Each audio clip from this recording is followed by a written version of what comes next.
What's up? Welcome in CHGO Bears Podcast, another training camp edition, recapping a Monday practice at House Hall. Adam Hoge, Mark Carman, Nicholas Moreano, Greg Braggs Jr. What's up, everyone?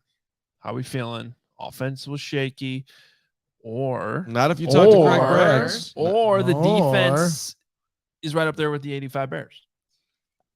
Depends on how you look at it. I thought it was a fascinating day at Bears training camp. Super excited for the show. Not to jump ahead, but you did not know we're going to have a conversation with Bears linebacker TJ Edwards, the Wisconsin Badger, Illinois product, and I thought that, as our title said, it was we tell you what we see on this show, and what we saw today was Chase Claypool catching the football a lot on the boundary, down the middle. Some tough catches, posting up. I mean, exactly what you want to see with the quarterback and the Claypool, and it happened today. So I thought that was the best thing about practice day. As I jump into my best real quick. Well, do your best and worst then. Okay, that's my best, and my worst was the same thing with the quarterback. Quarterback was picked off a couple of times. Quarterback was picked up by Tyreek Stevenson. The pick by Tyreek was after he held the ball for a while. And then he forced it in, and Tyreek jumped the route. Great job by 29. Fantastic. But I thought that there was, some good with Justin today and some not so good.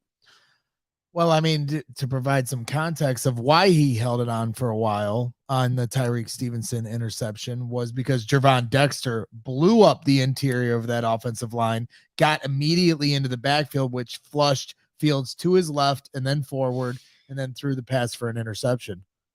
Okay. I still think you could have gotten rid of the ball faster on that play. Well, I'm just saying, but yeah, you're Dexter. Right. Yeah. Well, that was the first time, in my opinion, that I've seen where Dexter flashed. It's been hard, to kind of identify when the defensive linemen are actually making plays, especially when they don't have pads, which they'll get to tomorrow. Exactly. Reminder: we're not playing in pads. I mean, this wasn't like a real rush. He was to be clear, none of us are putting pads on at any point, unless I missed something. I got my pads at home. Oh, okay. So we're doing this. I got broad shoulders. I don't need pads. I would like to see Braggs and Carm with pads one-on-one rep. Forget this golf nonsense. Oklahoma drill. Let's freaking go back old let's school. See Oklahoma drill between you guys. That's not happening. I'm not taking on. I do not. I fight people that pet cats, not people who lay bricks. That's. I'm a softie. It took a swipe at me out of nowhere. It didn't mean to, but you are a cat guy. So you gotta own it. Cat people are people too. Are people too, but are not bricklayers. Quick question. I thought I'd get a little, hey, welcome back, Lawrence. Hey, welcome back, Lawrence. Hi, Lawrence. Hey, Lawrence. Hey. I've returned. You made our lives. We missed you so much that we're just happy you're back. Look, if you're going to go on vacation the first week of training camp, you don't get some big welcome back party. By the way, I also just realized that I have already made plans on 2 of the preseason game days. Why are we doing Saturday preseason games? What are we doing? Because we're the best and we're providing coverage for all the good people watching this show right now, Lawrence. But, this is a team effort, so we'll hold it down even if you're busy. It's all good. Hoge had a golf trip this weekend. That's okay. But we've got a big team, so we're going to use that to our advantage. Yeah. Thank you, Braggs. You've been doing great, by the way. Good work. We're all doing great. I finally found out the reason why that golf trip was scheduled so late in summer and overlap with training camps, because one of the guys had to go on his honeymoon. I mean, what a selfish jerk. Training camp, honeymoon. Like what? Your Bears training camp ranks higher than your random 3-week honeymoon to 3 weeks. Yeah. What is this? 3 weeks. What are you, European? Yeah, just why don't you move there at that point? So my best goes to Tyreek Stevenson. The first 3 days that last week of open practices, he had his welcome to the big leagues moments. DJ Moore and Chase Claypool certainly showing their veteran savvy by using his aggression against him and exposing him a few times. Today, Tyreek Stevenson adjusted on one-on-ones right out the gate. The first one-on-one, he was all over DJ Moore. And then, of course, he got the interception on Justin Fields in 11-on-11s. So it's cool to see that progression from the rookie. My worst was Lucas Patrick. on the first snap of the third session of 11 on 11s, fumbling the snap. As Carm said in the 3-minute breakdown they put out a little earlier, DeMarcus Walker talking a lot of crap, and then all of a sudden that must have scared Lucas Patrick into fumbling the snap, I guess. Can't have that. I know everybody's concerned about Cody Whitehair and how his snaps are doing, but I don't care who's under center. The ball's got to come out clean for Justin Fields to do what he's got to do. And luckily, Justin helped him out by scooping it up, getting outside, and throwing it out of bounds. Yeah, guys, my best is also Tyreek Stevenson. I think for him, he's had a couple of up and down days here in training camp. DJ Moore has been working him throughout training camp, winning those one-on-ones. Chase Claypool even at times, but it was nice to see him, capitalize on maybe a late throw by Justin Fields and gain the interception that was supposed to be intended for Chase Claypool over the middle. So that was my best from Tyreek Stevenson. My worst came on in a play in 11 on 11. Darnell Wright, I don't know how he didn't get flagged for a holding penalty on Rasheem Green, but they let that play go. And then it was a screen play to Deontay Foreman, and the guy that you guys talked to earlier, TJ Edwards, blew that right up, was in perfect position. So really good play by the defense, but I thought bad execution by the offense on that specific play. So that was my best and my worst. My best was a route early on one-on-ones with Darnell Mooney going up against Kyler Gordon, and he just shook it back inside. So smooth. It looked like the Darnell Mooney of old, and that's just what I wanted to see and continue to see from Darnell Mooney, who I think is one of the more important players on this Bears offense this year. We all know what's been happening here with Justin Fields and DJ Moore, which is great, but I really feel like the key, as much focus as there's been on Chase Claypool, and rightly so, I feel like the key to really making this wide receiver room, potentially one of the better wide receiver rooms that exists in the NFL this year, if all three really come together. It's shout out Ryan Poles for that even being a possibility of a statement. But I'm still leaving it as a possibility because, Claypool's got to come around. We're seeing some good signs. Mooney, but Mooney, is he the same guy? That route today reminded me of last year when I remember I went on a long rant last year about how good Darnell Mooney's route running looked. Which, obviously didn't lead to that great of a season. So you could take that too. But the point is, I really like seeing that from Mooney today. So that was the best. The worst, did you guys see that one play where Fields dropped back to pass and then no one really ran a route and Darnell Wright was illegally downfield? It was a strange play. That was it was just clearly a busted play. And I was just I think that was supposed to be a run play. Did the Flues blow the flag on that one? Because the Flues blew the flag a bunch of times. I thought it was a frustrated Flues. Yeah, and I think maybe Flues was frustrated with the refs because I thought they were missing calls out there today, not throwing enough flags. I was about to start yelling from the stands. Come on, referees. That would be another side note. Best, by the way, as we got to talk to the special teams coach today, Richard Hightower, and Hoge asked a question, and he's like, "Thank you, coach. It's a great question."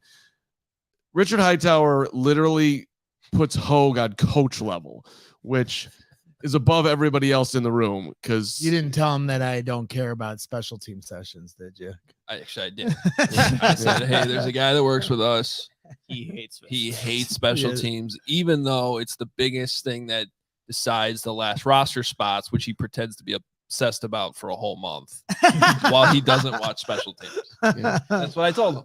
There is no bad question with Richard Hightower. Everything is a good question. You could ask something obnoxious and it'd be a great question. I've never gotten a good question from him. I think I'm literally the only one. Good question, Courtney. Way to go, Adam. Great question, Nick. Great question. Yeah, I don't know. Whatever you just said, weird CHGO Bears person. Why are you smiling at me like that? I do stare into the eyes of the people I ask. I just real quick on special teams and other best. I think Bayless is having a great camp.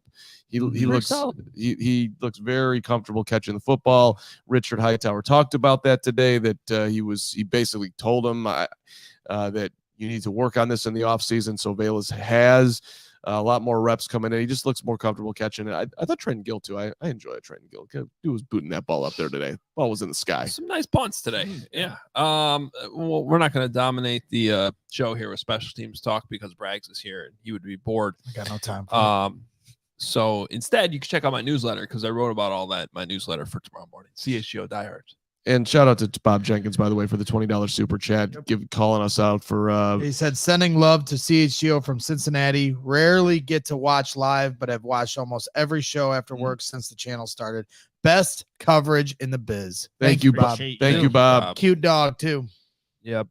And I think we have a couple other super chats too that we can throw in here right now. Tyler 499. Does the panel here feel like there was good timing and rhythm from QB1 today?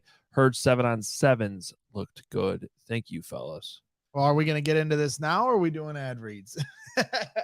Go ahead. Go ahead, Nick. He had his hand up first. Go ahead. I think there is going to be a little bit of a debate, because I think when you look at the throws that Justin Fields made today, there were a lot of checkdowns, but they were on time. He was completing passes. But I don't think we saw more of the explosive types of plays that I guess we're accustomed to. And we saw some more pre-snap penalties. We saw a little bit of sloppiness, but there were those completions with the checkdowns in today's practice. Well, this is where I think we have an advantage with all of us being there, being able to cover it in person. We all have 4 different sets. There's a lot of different things you can look at on one play. So from my vantage point on the 7-on-7s, he got the ball out quickly, quick decision-making, processing where he needed to go with it. And also the receivers, I thought, in those short throws were creating correct separation and finding the soft spots in the zone. One time to Tyler Scott on the left side, he put Terrell Smith out of his cleats. It was a nasty move. Kari Blasingame quick to him, to the tight end to the right side. Robert Tonyan, DJ Moore on a slant, Chase Claypool on a slant. And he's spreading the ball around both sides of the field. They felt like quick decisions, and they felt like they were in time and in rhythm. And Adam, when you were critical of the famous 7-on-7s that you didn't think looked good enough to your vantage point, while others at camp thought he looked good because the completions were 12 of 16 or whatever it was at mini camp, you said, well, there were guys open downfield. Mm-hmm. So that would be my question to you guys, who you felt maybe the offense was sloppier today.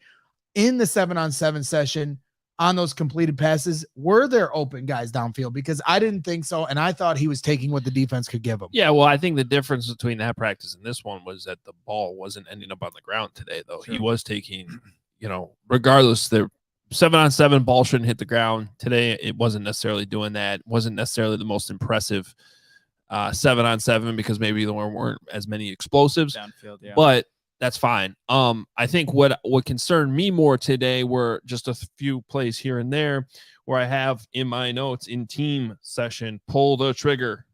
And that was DJ Moore going up. Oh, that's the play. He's lined up. Now, this might be an offensive issue, not necessarily on Fields, but DJ Moore was lined up against Jack Sanborn. Oh, that's all day. In the slot.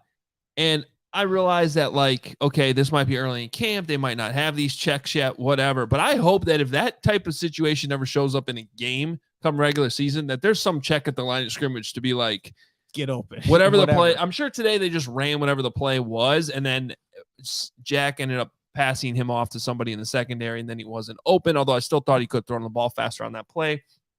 I want to see that in the offense. If you have a guy like DJ Moore and you end up with a mismatch like that, that's where Aaron Rodgers would give the hand signal to Devontae Adams a couple years ago and be like, well, here's a free first down, right? Like that. They need to get to that level. And I'm not even being critical of anyone in saying this right now. I'm sure that's the plan. I'm sure Luke Getsy and Justin Fields, that's going to be in the offense. They're probably just running through the script of practice today on that.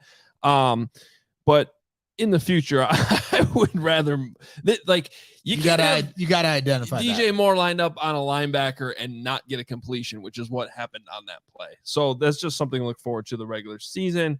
And then I have in here the throw which we brought up to Tyreek Stevenson. It was picked off by 29. Just late. It was intended for Chase Claypool, just late. So that's okay. So to answer the original question, I do not think today was the best example of the timing and rhythm compared to other days that we've seen so far in training camp. I think overall, I've been pleased with it. I think it's been a step in the right direction. I just don't think today was, granted, I wasn't there Saturday, but of the, how many 4 practices I've seen, that today I would have ranked 4th out of those. It's interesting. Look, they've been trending as far as timing in the right direction. Yeah. And today I was right with Nick. I was feeling pretty good about their check down game. The ball was coming out, boom, they're open. And you want to see at least I think early in the season, let's do the easy things. You've got a bunch of guys who have speed that can threaten you. Tyler Scott, Darnell Mooney, DJ Moore, they should be able to get open on easy pitch and catches all day long. Chase Claypool, using his size, should be able to do the same thing. So as they're building the offense, I mean, using that game, you don't need to be coming out hitting home runs. And you saw a ton of that today. I'm getting more and more excited, by the way, by Tyler Scott.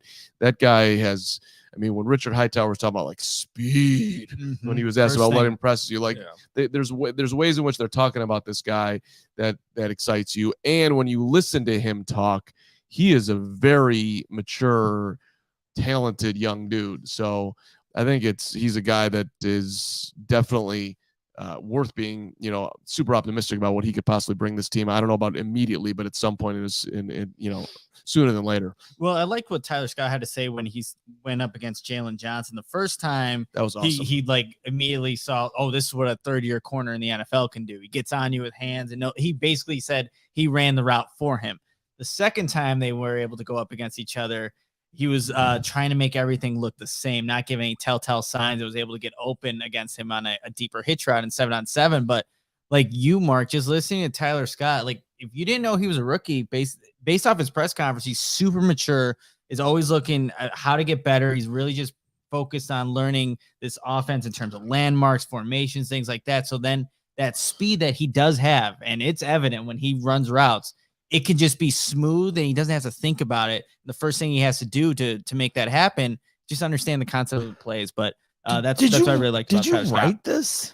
That's part of what we do, Greg. We have to transcribe. You wrote all this while he was talking? No, it happens afterwards. You record it, then you go and listen. And then you wrote all that? Yeah. Damn, you're I didn't know. We all got to do it. Wow. It takes a while. We'll discuss what happens at training camp with you after the show, Gregory. Well, I was just impressed. That's a lot of words.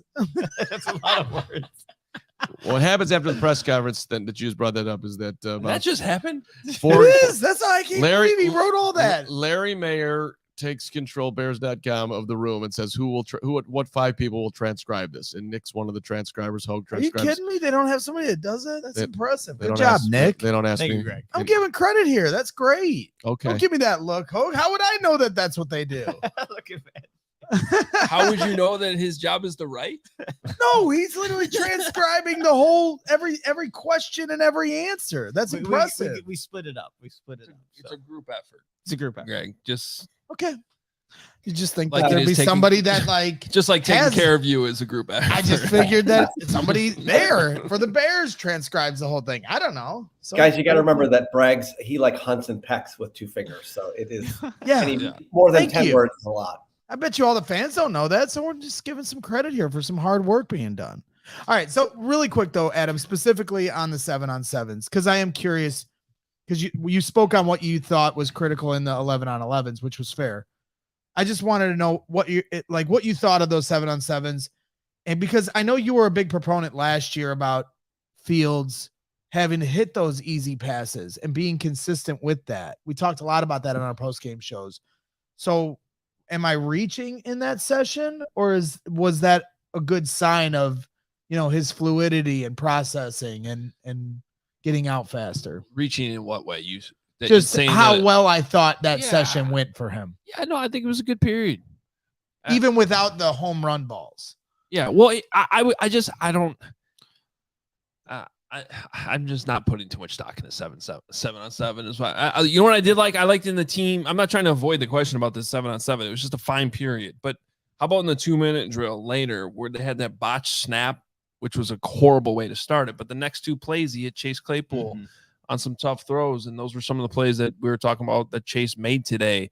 That was encouraging. Because that's like in a game type situation, you got to have it. You got to get the throw. You got to get the catch. And they came through, especially because those clutch 4th quarter moments last year were few and far between as the season went on. There were certainly some of them, but it wasn't consistent enough. It's an area that they need to improve on. The Claypool conversation is making me also want to underline Claypool's been healthy. I mean, when we started right before training up, on the pup, off the pup, what's going on? Justin Fields, he tweaked his knee. No, it wasn't my knee. He had one moment where it looked like something was going on, but he's been on the field every day. and which is great, obviously. And Justin Jones talked today, and they were asking him about the training camp schedule, and he's like, "This is amazing. 3 days on, 1 day off, and we haven't worn pads yet." I mean, when I started out, it was 6 straight days, and we're wearing pads, and your body is shot early. Like, the players are openly speaking about the fact that they're not being taxed as much, and it seems to me that like they like it. And yes, there are pads tomorrow, as Nick's putting in the chat. Yeah, I'm about to meatball it up here. Let's get going here. I Come agree. on. Hey, one huge positive is, and this is a wood table, so we can knock it, but like pretty clean so far on the injury report. Yeah. Right. Like that's a great sign. There's certainly, it seems like around the league around noon every day, so there's some injury being tweeted out there by somebody, and you just definitely do not want that to happen. But at the same time, you heard Cody Whitehair talk today about how they got to callus themselves. Pads go on tomorrow. Let's see some football. Let's see a hard. If you want to go light the next day, fine. But like there has to be some tough days here. And I think it's great they're doing pads tomorrow for twofold reason. One, the fans are there as an open practice. Wednesday is not. And two, because it's an open practice, we'll be able to give better coverage, because on a closed practice, there is no tweeting or talking about it until after practice. Yep. So it's all about brags. no, I said the fans first. See, look at what he did there, Nick. See, these two are on one side, and we're over here. That's fine. You want to do this? Don't take this. Nick. Nick's on this team. It's three on Nick. You're over here. It's 3-on-1, buddy. Plays here. Nick was like, "Don't touch me." All right. We're going to take a quick break, and then TJ Edwards, we had a great conversation with him at House Hall. We're going to bring that to you. But the one thing getting me through practice today, shady rays. It was a beautiful day. Nice and sunny out there on the practice field. And when you're taking on the sun, you got to have gear built to last. That's where our friends at Shady Rays have you covered for the warm weather with premium polarized shades at an affordable price. Shady Rays is an independent sunglass company offering world-class eyewear, just as good as any expensive pair of sunglasses that we've worn. Durable frames and extremely clear optics for your outdoor adventures. That's not all, because Shady Rays offers the most insane protection in all of eyewear. Every pair of sunglasses is backed by lost and broken replacements, so these guys can wear their Shady Rays when they do the Oklahoma drill against each other. And if they break, then Shady Rays will have them covered. I actually do need a new pair of Shady Rays, same for the record. Well, then here, scratched my lenses.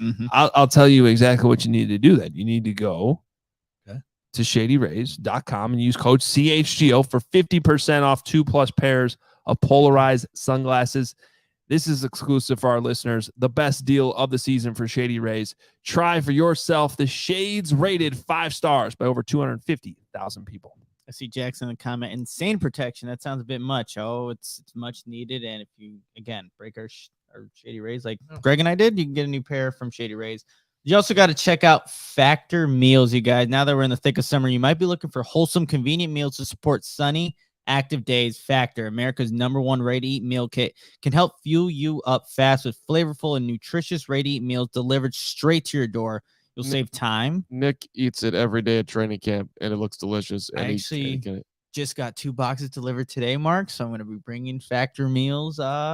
Yeah, man, it says a lot, because they are actually, shout out to the Bears, they are feeding us during training camp, and Nick's like, no, I'm going Factor. You got to go Factor when you're eating, to feel right, to stay ready, and stay on track to reaching your goals. Look, we all get busy, and there are times when you just don't have time to cook.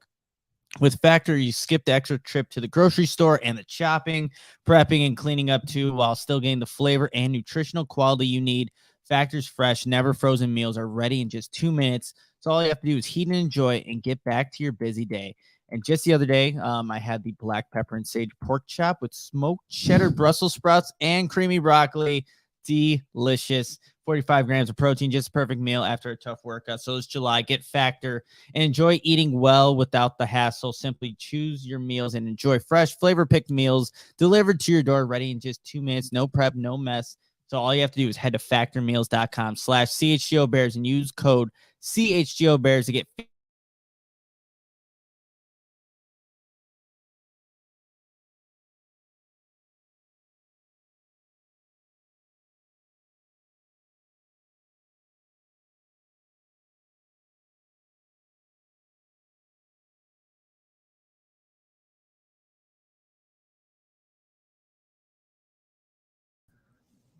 Hey, everybody. Looks like something just happened with the guys out there.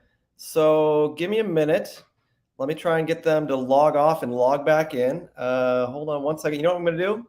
Why don't we play the TJ Edwards interview, and then we'll see if we can get them back. It's like a 6-minute interview. So we'll play that now, and then they'll probably be ready to go once we're back. So let me hit play on that, and we'll get after it. All right. So here we go. Here is TJ Edwards with Adam Hoge and Mark Carman from camp.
Brought us in.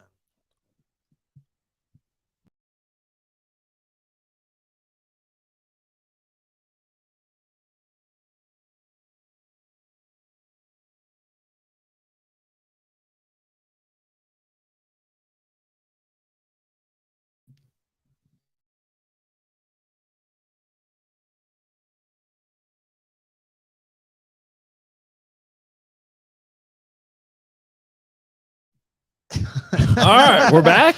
Are we back? Can you hear us? Can you hear us? Can you see us? We see ourselves. Where's Lawrence? I need Lawrence to come back into my life right now. Hey, Audio is ready. hey, All right. for the record, when I was producing, no, I'm kidding. Oh, fuck off.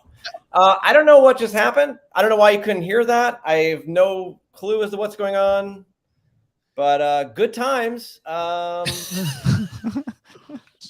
Let's have a quick vote in the chat. Do you want us to re-rack that interview and replay it, or do you want us to just talk to you and tell you everything about life? I feel like we should just put it in the podcast or in the YouTube, and we'll just do it that way. I don't know. Your call. Okay. Or I mean, I got nothing better to do. If it works this time, we could try it again. I don't know. Or we play it at the very end of the show. Crystal wants the replay. Your boy Boogie wants the replay. Yes, redo it. Everybody wants to hear it. Lawrence, that happened in the pre-show too. Before, remember? And you did. Remember when you first played it, and then you did something different, and then we could hear it. I mean, I got my laptop as loud as it can be.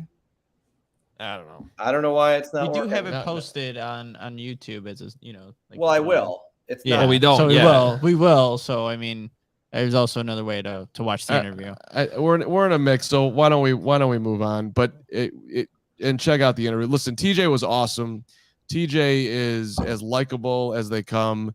He was cool with us beforehand. He was cool with us afterhand, which is similar to, by the way, a ton of guys in that locker room. But it stands out with him. He's super easygoing, and he's a great story because both him and Sanborn, undrafted dudes coming out of Wisconsin, both making their way. And here's a guy who grew up here, getting a chance to come back to the Bears, and Hoge touched on the Super Bowl. And so then I kind of joked, you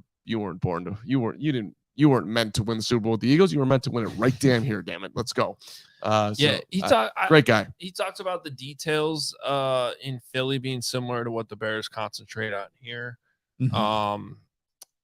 But the one thing I think that still needs to be established here that I think the Bears are on their way to trying to do, it's all the vets that they had in that locker room in Philadelphia, which I think is very beneficial when young guys like TJ Edwards first get there. That's what he was talking about. You enter a locker room like that, and it can have a very, profound impact on young players, much like it did. And we've talked about this a million times now at this point when, the Bears back in the day when they had Brian Urlacher and Lance Briggs, who Lance Briggs is one of the guys that TJ Edwards really looks up to, said it was his favorite Bear when he was growing up. And I think that's what the Bears are trying to establish here, but you can't just do it overnight. It's going to take some time. Yeah. And leader, that's, great teammate, good player like that. You see these guys that Ryan Poles brings in, and it just, you understand what they're trying to do. Jervon Dexter comes in. He gets up at the podium. You hear him talk. It's like, oh, great guy. Zach Pickens gets up there. Oh, great guy. Like character matters to this regime big time, and talent matters too. But a lot of the character stuff, I mean, it is a very consistent type of person that they're bringing in here. I mean, just look at, Cole Kmet getting an extension. He embodies all of that stuff. And that's why, 4 years, $50 million, like those things matter to this Bears organization. They have a lot of them, currently going into year 2 of this regime. So, you hope all that stuff plays out and gets some wins when they go into the 2023 season. But the Bears have a type, and they're starting to build more and more guys as they're kind of building up this roster, ahead of this 2023 season. Yeah, I had a chance to talk with him on Friday after practice, and he's a really friendly guy, and he had invited his high school coaches out, and you just saw that interaction and how much that relationship to them means to each other, and he just comes off as a really down-to-earth dude, for sure. Hoge, Lakes Community High School. You got anything on it there? Have you ever competed against him, Mr. High School football coach? No, we have not. We have not gone up against Lakes, but I've heard a lot about Lakes, and obviously, you know, you can't go wrong with these Badgers, right? And that's these Lake County High School to Wisconsin pipeline to Chicago Bears. Okay. Yeah. Okay. It makes perfect sense. There it is. All right, There it we're is. not gonna Lake Villa, Illinois to Lakes Community High School to coming up with Wisconsin, making huge plays early in his career to nobody understanding it in the NFL to being undrafted. Screw you, NFL. All right, fine. I'm going to get an opportunity, and you can see that I can play. And by the way, same thing with Sand God, which is, by the way, what he said about say. He's like, I knew that dude wasn't going to have a problem not getting drafted. He'd blow right through that, which of course the Sand God did, aka Sand God. So just sign me up as a TJ Edwards fan and believer, and we'll be rooting hard for him. You know what I've seen the past 3 practices now, including today's, is like just his coverage ability. His ability to just kind of get in the right spot. It knows his landmarks, knows what the offense is almost doing before the offense runs its plays. Like, you're starting to see that come out more and more into these practices. So I'm curious to see what that looks like now when they get the pads on tomorrow, and just seeing, you know, where TJ Edwards is on the field, because he's been all over it and playing that zone coverage. It's going to make a big difference for the Bears defense.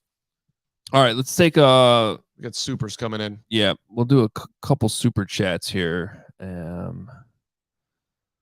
Lawrence, this might be my favorite super chat we've ever gotten from Ian. $10. Just tuned in. Love y'all. Me and my girlfriend are talking about moving from Arizona to Chicago. Is Evanston a good suburb? I love Evanston. I think that's an outstanding choice. If you're looking for maybe the most diverse suburb that you could find, Evanston is a great answer for you. If you're looking for a connection to what is still a great university, damn it, Northwestern's going to get their stuff together. Evanston's a great place to live, man. If you're looking for the birds, right next to Chicago, good area. Buffalo Joe's, Buff Joe's, Mustard's Last Stand, Lakefront. Easy transportation in and out. You do have a ways to go if you're going west. You are right by the lake. So if you are working somewhere west, that could be a challenge for you if we're doing the deep Evanston dive. Don't people from Chicago move to Lake Phoenix? Like, isn't it the other way around? I feel like that's going the opposite way now. Yeah, well, when it's 138 degrees every single day and all the water's drying up, they're all coming here. We know this. You're coming back to us. We'll see if Ian feels the same way. February. True. February ain't what February used to be. You'll be fine, Ian. If Pat Finley lives in Evanston and enjoys Evanston, then I think that's a good Most adorable man in media. endorsement. So cute. I love Finley. That dude tanked $5. R.I.P. Pee Wee Herman. Braggs, you have to have some level of Pee Wee Herman connection. I do not. Come on. If anybody on our panel is like Pee Wee Herman, who is it? Is like Pee Wee Herman? Or I hope none of us are. not like, but connection. Who's the most likely to have a connection to Pee Wee? I mean, Herman? yes, it's my era. Thank you very much. Yeah. Thank you. That's what I meant. You guys are about the same age. You know, Pee Wee had a good run, but Pee Wee's 70. Jerk. Pee Wee's got a couple of decades on me for the record. But R.I.P. to Pee Wee. He had a great run. Unique dude. R.I.P. to Pee Wee. Had a moment. Had lots of great moments. That's all I'll say. FMF Doc Willie, $5. How does Bears training camp compare around the league? Any insights on this? Like to other training camps, I have not. I think the Giants had the pads on today, from what I saw on Twitter. In Buffalo, I think the Bills have their pads on right now. Less injuries. We got injuries all around the NFL right now. Right. The with the Colts situation with Jonathan Taylor, Zach Moss had a serious broke his arm, which only the plot thickens between Jim Irsay and Jonathan Taylor.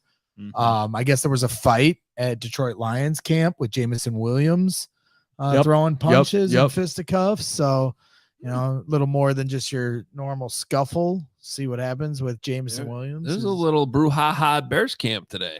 Yeah. Braxton Jones of all people, like one of the nicer guys, I would say, on the Bears, but Braxton's been aggressive out there. He really has since the first day. I love it. Yeah, I mean, he is like you can look Braxton flexing out there. I'm ready how to would go. you be if somebody told you all off season you got no power? Yeah, it's true. Yeah, Dominic You're Robinson. gonna go out there to prove yourself a little. Here I like it. Here comes Braggs channeling everybody who's doubted him and putting it into Braxton Jones. Yeah, you. I mean, I think when it's all said and done and Braxton Jones is putting on his gold jacket in Canton, he's going to give a shout out to the appearance he made at CHGO in April. No This is doubt. the turning point of his career. No doubt. No doubt. JR Maybear, by the way, $5. How does Darnell Wright look compared to what Braxton looked at this point last year? Robert Quinn was working Braxton Jones last year. I remember throughout training camp. Yep. There's some moments. JR, man, really appreciate Super Chat. Give us 2 days of padded practices or even one. Check back in tomorrow. I promise you will. Yeah. It's too early. They are doing one-on-ones without pads, and that's where things got a little heated today with Braxton Jones, and I really couldn't tell on defense who he was getting all upset about. But they're not real rushes. No, until we see the pads. Somebody asked me about Darnell Wright earlier today, and I said to them, like, no, nothing has stood out, because how can you assess anything defensive line or offensive line play with no pads? The only play that stood out for Darnell Wright was on Friday when TJ Edwards got the interception.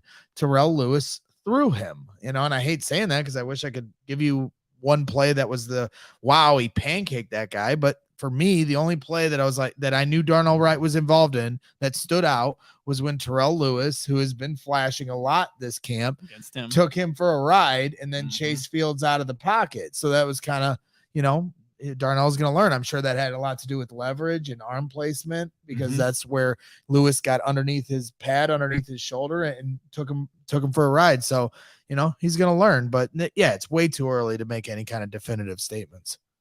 Hey, CHGO is supported by Goose Island Beer Company, Chicago's beer since 1988. They got their awesome beer roster, which includes Goose IPA, the 6-time medal winner at the Great American Beer Fest. Goose IPA is always in style with citrus aroma and a bold hop finish. Tropical Beer Hug, if you want to go big with the dry hopped Imperial IPA, 9.9% alcohol. 312 Wheat Ale is a classic that'll just never die, quite frankly. The Full Pocket Pill is a great one this summer, and you can grab an ultra-fresh brewery-exclusive beer at Goose Island's original brew house on Clybourne Avenue in Lincoln Park, or from their tap room on Fulton Street in Westtown.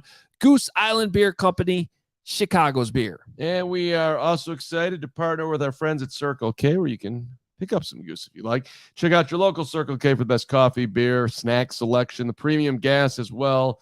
Look out for some freebies and giveaways down the road as we continue to partner with Circle K. Favorite road trip snacks, some of the best deals you'll ever gotten when you're on that road. Go-to pickups. And yes, there's our locations all over the place for Circle K. When you see a Circle K, pull on in and think of CHGO. We thank you for it. And thanks to Circle K for sponsoring CHGO. Visit the nearest Circle K to pick up all your favorite finds. Boom. Boom, boom, boom. All right. Do we want to give the audio around here, or are you nervous? No. We don't. Like I said, if we're gonna do it, I would say you let for the very end of the show, for the 900, almost 1,000 people watching. Audio, I'm sorry, the other audio. I thought that you meant the TJ Edwards. Audio will work. The audio should work, but we're not quite there yet. All right. First of all, pads go on tomorrow. Really excited about that. Mention that. I just got a kick out of the fact that Cody Whitehair is excited about it. Justin Jones is not. They basically got asked the same question. Cody Whitehair's like, I asked him, do you still look forward to the first day of pads? And he's like, yes, absolutely. Like, you could see his face light up, ready to go. Justin Jones is like, it's not what it used to be. He said that he went to bed when he was a rookie. He went to bed at 7 p.m. the night before the first padded practice because he was just ready, so anxious about it. And now he's like, right. Go to bed at my normal time. Biggest day of my life tomorrow. I'm going to hit a training camp, and I'm going to show you. So I want to be as rested as possible. So I'm going to bed at 7, and he probably didn't sleep at all and just laid in his bed and let his body recover. Now he's like, I'm in year 6. This doesn't matter. I just got to get myself ready for the season. By the way, Jervon Dexter's sweet. Yeah. Well, yeah. Awesome. Very emphatic about Jervon Dexter looking good. And then I asked Justin Jones what's different about the offense, because he's facing the offense every day. What are you seeing that's different? Anything feel different, look different? He said 1 and 2, Justin Fields and DJ Moore. Yeah, that's different. That's really different. We've heard Jaquan Brisker say the 1 and 2 connection. TJ Edwards, the 1 and 2. Tremaine literally, I mean, we asked each defensive player about that, but it is those two that they highlight every single time. And it's evident. You see a connection between Justin Fields and DJ Moore in every single practice. But that's a connection that does change this offense. And that defense is recognizing it. It makes their job a lot more difficult knowing that they have those two to kind of defend against. There was one bomb today thrown to DJ. Well, it's really a crossing pattern, and he catches it midfield, and I forget what corner was chasing him. Do you remember, Nick? I have it written down somewhere in my notes. Let me try to find it. So regardless, it doesn't matter. He was being chased. He could have not gone 100% to get to the end zone, but he did. Jalen Jones. I agree. Jalen That Jones, stood out to me too. Yeah, there's a vet leading with how he's competing. Stretching across the end zone with the football, challenging the DB going up against him. Right. So I just thought that was like a little tidbit of like the Bears culture showing through. It's one more add-on on that, and we might get to some audio here, but if we don't, just underlining it up here. Well, it's okay. I think the audio is working. So let's tee up Tyler Scott, because he was asked about have any of the vets helped you? What have you learned from these guys? What's going on as far as getting you up to speed? And I thought this was a very interesting highlighting of the character that's in that room. Here's a rookie coming in. They're all competing for playing time. Darnell Mooney's looking for a contract. Chase Claypool's looking for a contract. But this is the way that this guy has gotten supported. I thought it was at least something that you can look at and point to and saying like, wow, that Bears culture is permeating throughout the entire locker room. So here is Tyler Scott with who's helped him get off the ground. Person's kind of got their own kind of thing to them. Mooney, I mean, he's a guy that I love, because his mindset. Mooney, he's his own man, and one thing about him is like he's just like, listen, do you, man, just like be you. Don't be a robot. Don't be, just like, you've seen something drawn up on paper. At the end of the day, you got to get the job done. It's football. They brought you here for a reason. And, you got to do things that separate you from the rest. And, I love that about him, just his mindset of like, just be you. And then EQ, a vet type of guy. And he's the guy that it's the little things, whether it's, after you catch the ball in drills, finishing, upfield, or, hey, somebody just did something in front of you. You need to be watching and paying attention just in case, you need to do, you're up next. And so you need to know so you don't make the same mistake.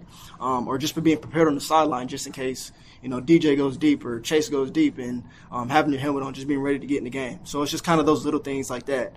And then Dante, he's out right now, but he's a guy that's just kind of been just keeping an eye on me. Whenever I'm running routes, things of that nature, he'll just be coaching me up and not just necessarily, giving me a correction, but saying why, understanding the why of what he said, So coach will make a correction to me and he'll ask me, we'll sit next to each other in meetings. He'll be like, hey, do you know why he's saying that?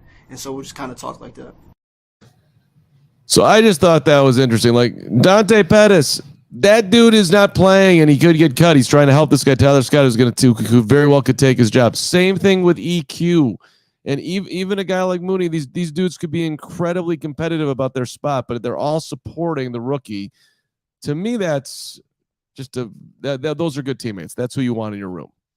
Yeah, I think it just shows the chemistry within the wide receiver room. Even though there's a lot of competition, they're fighting for spots, but they all want the best for each other. And I think, again, that's established with the culture that, Eberflus has said since day one that these guys are going to work towards a common goal, get better, get the best product out there on the football field.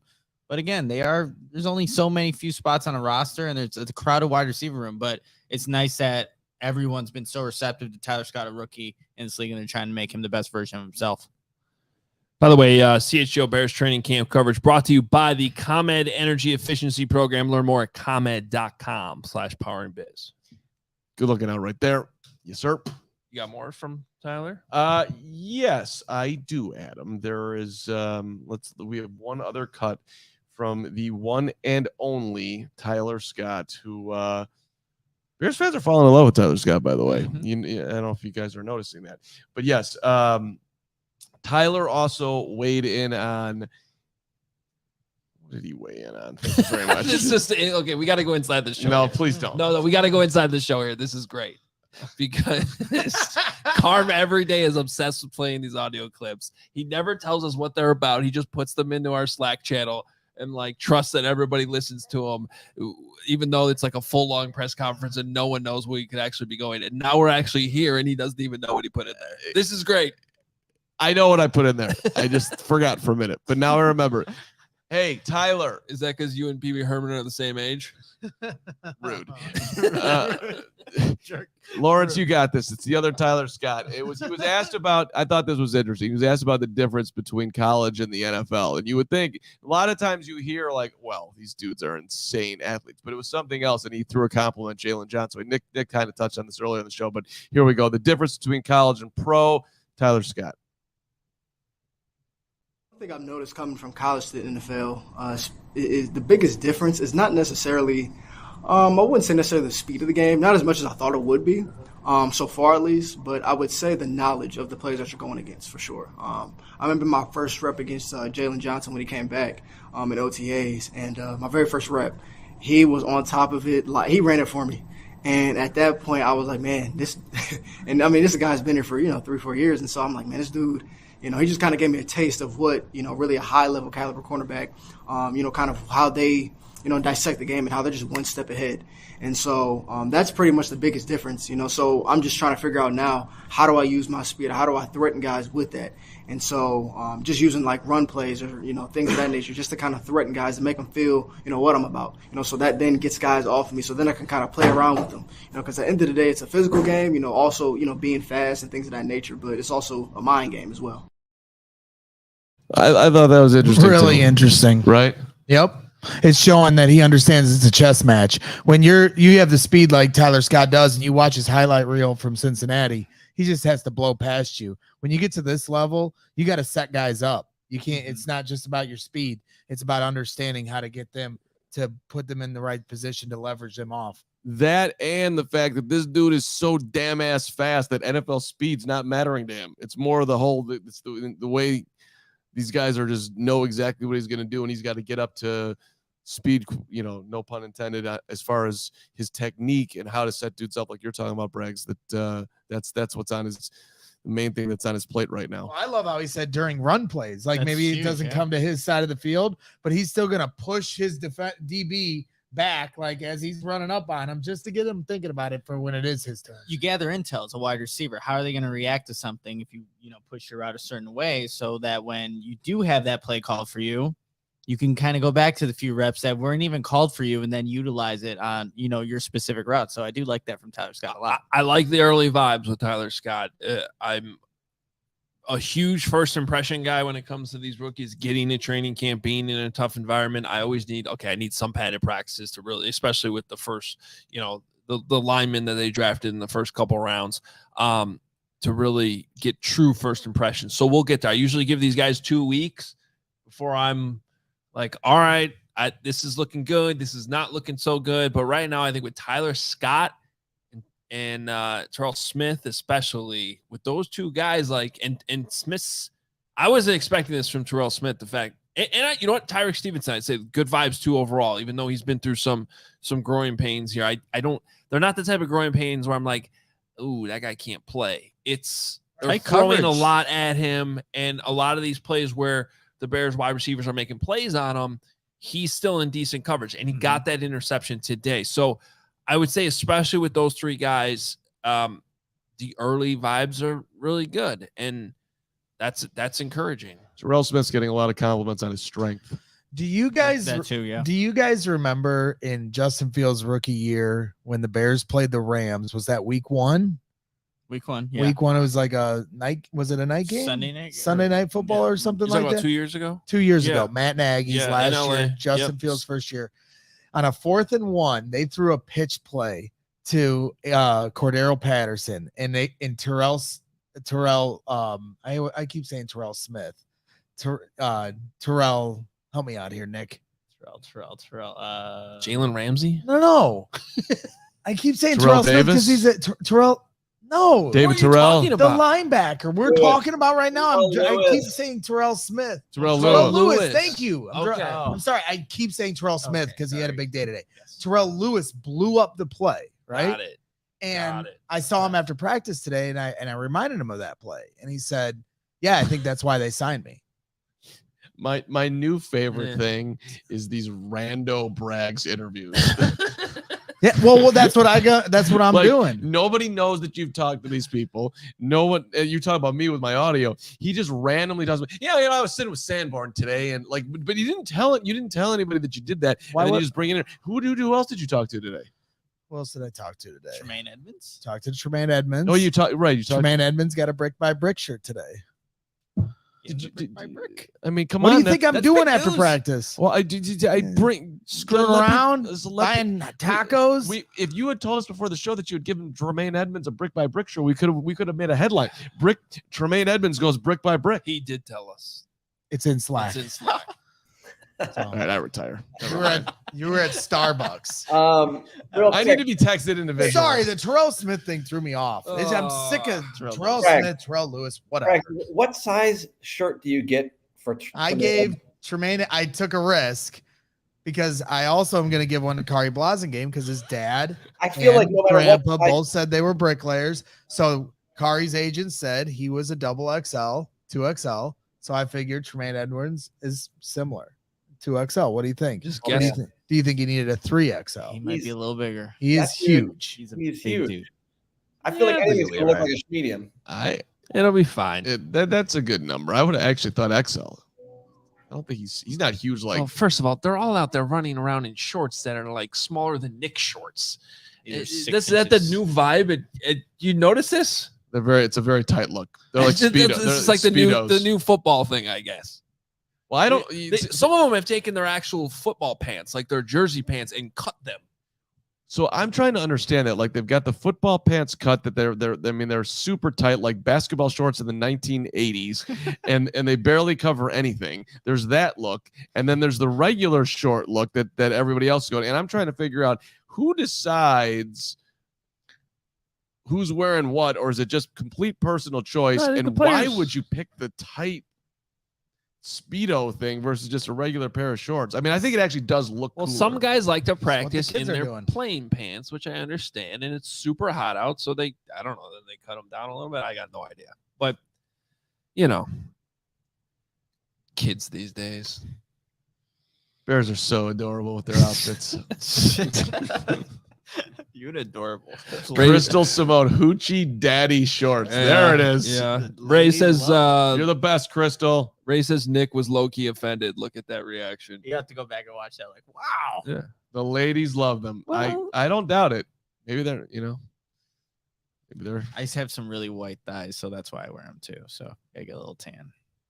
That's You just gotta get the thigh tan going. You gotta have some confidence to put on the what did she call them? the Hoochie Daddy shorts. If you're going Hoochie Daddy short, you believe in your Hoochie Daddiness to do that. That's all I'm saying. That's an aggressive play. By the way, no one here's complaining about it. I think it's interesting. yeah, different preferences all around. I've noticed the trend. Bragg's checked out 5 minutes ago, by the way. No, I didn't. I started talking about clothes. All right. Well, we're sorry that the TJ Edwards interview didn't. Big cram. Big cram coming in here. 199. How does this training camp compare to others? We've talked about this a few times. I mean, go ahead, Mark.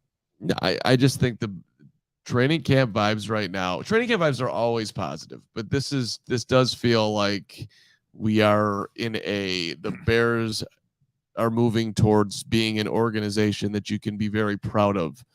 Like Kevin Warren, I'm just starting at the top. I just think it's such a huge deal that they have somebody in here is not named Ted Phillips, who's talking with Brandon Johnson. Apparently Chicago's back on the table there. Let's freaking go. Not talking about that right now. I'm just saying. Ryan Poles has met the media multiple times.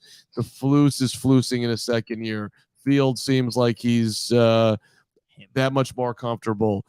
DJ Moore, an absolute enormous addition. They're not there yet, but it just, as far as training camp, comparing it to others, they feel like they're in a different space to me. Right. We've talked about this a few times here on some of these recap shows, but they've only had like 3 years in the last 15 years where they show up with this like new and improved offense. And that was with Alshon Jeffrey and Martellus Bennett and Brandon Marshall when they first came in, Matt Forte, Jay Cutler. And then 2018, when it was Anthony Miller, Taylor Gabriel, Trey Burton, Allen Robinson, Tariq Cohen, and Mitch Trubisky. And this year is the same kind of thing. Other years, it's not like that every year. I mean, we always get excited, but these are the 3 in particular years where it's like this new and improved offense. Can't wait to see it. But for this year's offense, we have not yet seen the finished product because, as Hoge mentioned and Carm mentioned, Mooney and Claypool are just getting – it's nice that they're healthy. That's the great news. But let's get them more worked into the offense where they're in there on every snap for first-team reps, and then we'll get a full picture of what this offense can be. All right, couple more supers. Ian, $5. What's happening with Borum? Is he definitely the second string at this point? Yes, at this point he is, and I think he's the leader in the clubhouse to be the swing tackle. But yeah, I mean, barring injury, he's not going to be a starter. They're going to need that guy though. They're going to the swing tackle spot. You're talking about second year Braxton, although he was able to stay healthy last year, but also with Darnell. That's to me, Borum could play a very key role on this team. Yep. And one more, Drew, $1.99. We need a Hoge's classic QB meter reading. Ooh, see, but that was when there was a competition. This one's true.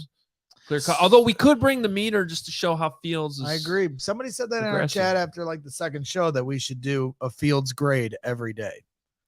No. Don't put me in a spot where I'm gonna get killed again. I love that though. It's great. I'll lead Bears Twitter on either of you or Mark. Highest grade, Nick, A+. Lowest grade, A-. There it is. That today was like an A-. It was just funny that I'm walking out of practice today and I'm talking with a handful of media people, and they're all like, I don't know about the quarterback. I don't know about the quarterback. Like that's going on. And then I see Braggs's tweet. The quarterback was absolutely amazing today. Guys, Justin Fields was the best, and I love him, and I love you, and will you please love me and follow me because I'm saying something nice about Justin Fields. False. I was critical of my worst. The first day of practice was Justin Fields, almost throwing 4 picks. So you can write whatever narrative you like, but I'm going to come get him, Twitter. I'm gonna say what I feel and what I see. I'm not gonna follow the crowd. There you go. All right. Well, we're sorry the TJ Edwards interview didn't work out, but we will post it separately on the CHGO YouTube channel. Please watch it and tell a friend. He's awesome. 1,000 people watching this show right now. Every single one of you hit the like button now. How many likes do we have? I don't know. You said that 199 on that was 1,000. I see 960. But let's go, That's guys. Disrespectful. That's what that is. Cornelius jumping in here. One last super. $4.99. If something happens to one of our tackles, I'm moving Tevin Jenkins to tackle and Borum to guard. Kellen Deesh. I don't think they want to move Tevin again, Cornelius. He's looking good, especially back to tackle. And but when he was asked about that last year, by the way, making the move back out to tackle, he underlined that it would be very difficult for him to do. It would take him some time. Yeah, and I don't think the Bears are interested in that anymore. I think that ship has sailed. And I think rightfully so. I think he's got a chance to be a pretty damn good guard. I'm excited to see it. Pads go on tomorrow. We're going to be there. We're going to have you completely covered, just like we still do today. So you still got that TJ Edwards interview to look for on the CHGO page. We also have a 3-minute recap from after practice to check out. Moreano Minute is going to be up there if it's not already. This is all on social media as well, at CHGO_Bears. Go give us a follow there on Twitter. On Instagram, it's at CHGO_sports.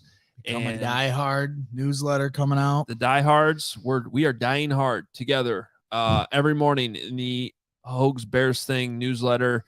Tomorrow will be a little bit of a special teams flavor, but actually Richard Hightower was very interesting today at talking about the different players he shows film of to try to motivate these guys to embrace special teams. There's some very interesting case scenarios there that he got into today. So that's on the newsletter tomorrow. It comes out every morning, Monday through Friday.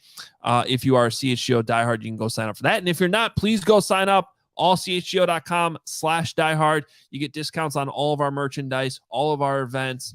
Level up your fandom with us. We love the diehard. Saw a couple out there at practice today that stopped me, took a photo. Shout out to Dino too. NYPD said he's listening every single day as he commutes from Long Island to Brooklyn. My apologies. I will shout out who I did not shout out today, tomorrow, but I met a father and son. Tom. No, I don't think it was Tom. Tommy, just be quiet. But they're mad at you, Nick. So that's right. Yes, Tom was. It was Tom. He was messaging me on Instagram. I said I would meet him, and I just never saw him. Yep. And he said that he offered you a free training session, and you didn't do it. Just like you, Bears on Kauai. Guy goes all the way to Hawaii, doesn't meet up with Bears on Kauai. Now there's a dude out here who wants to give you a free session, and you're dogging him.